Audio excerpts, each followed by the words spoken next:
Okay, so here's an update. I have done some research and found out that this trailer is from a 1979 F-150 or F-100. Apparently it's the same frame. So I discerned that through researching the tag that was on the differential. So now we know what we're working with, and I've made a command decision that although this height is fairly close to being handy for a work surface, I've decided to lower the entire frame way down, and I'm going to replace this factory axle differential with and suspension with a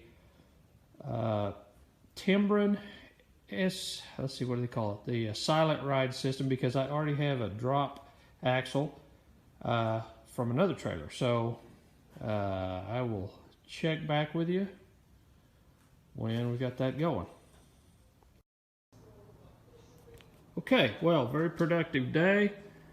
I got down here and dropped the old axle differential suspension, all the hangers, everything off this frame. So now I've got a nice clean frame.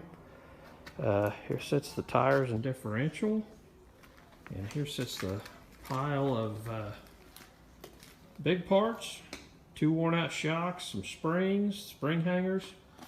And so now I just got to wait on my Timbren parts to come in. They should be here Wednesday. And get those put on, get this drop axle, get that lowered to the ground, then see where we're at. Stay tuned.